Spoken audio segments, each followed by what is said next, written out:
Monsieur le Président, chers collègues, ce Stradet que vous présentez gentiment dans le texte comme une proposition aux collectivités infrarégionales d'un chemin partagé sonne en réalité plutôt comme la contrainte d'un cadre imposé.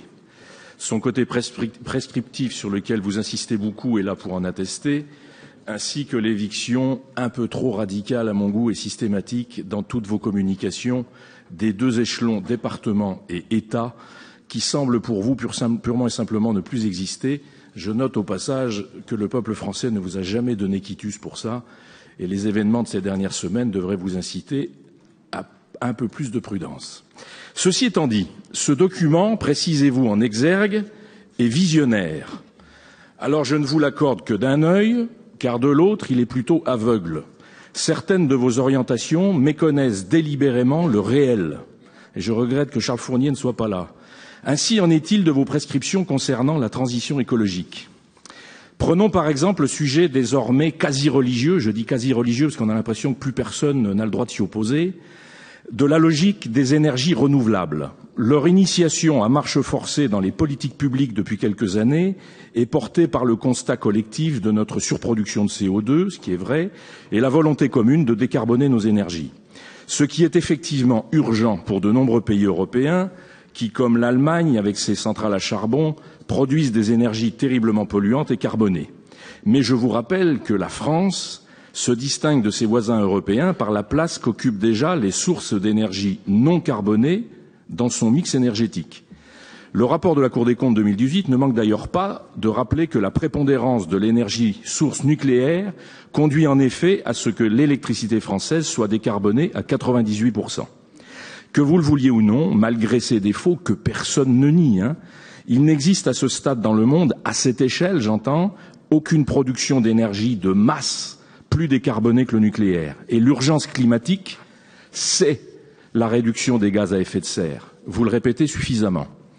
On peut donc regretter que l'idéologie antinucléaire prenne le pas sur le souci de la défense de l'environnement, vous poussant à des choix de développement d'énergie chargés en CO2.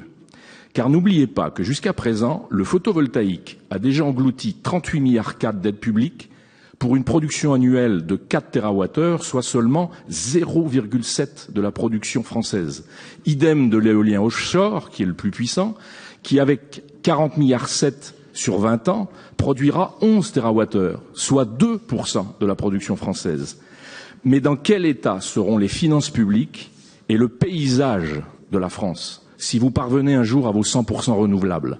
Visionnaire, dites-vous.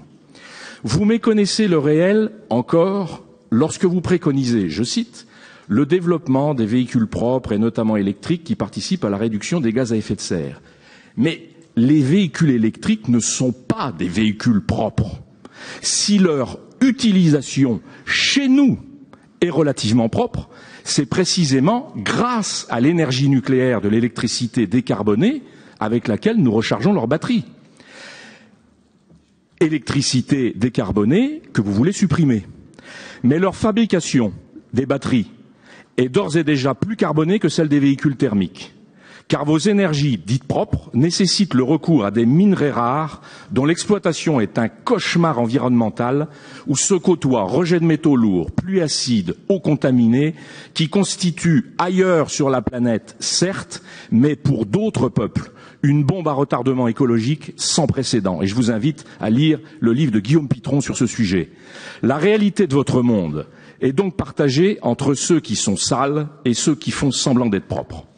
Vous méconnaissez le réel, enfin, en faisant mine d'ignorer que certaines technologies vertes sur lesquelles se fonde votre idéal de sobriété énergétique nécessitent en réalité pour leur fabrication davantage de matières premières que les précédentes, dans des proportions telles qu'un rapport de la Banque mondiale s'inquiète récemment du risque de se retrouver à court de ressources exploitables, scénario qui ruinerait tout objectif de développement durable.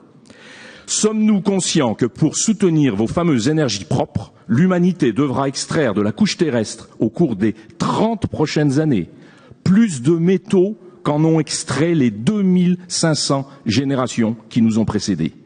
Avant même leur mise en service, un panneau solaire, une éolienne, une voiture électrique ou même une lampe à basse consommation portent le péché originel de leur déplorable bilan énergétique et environnemental.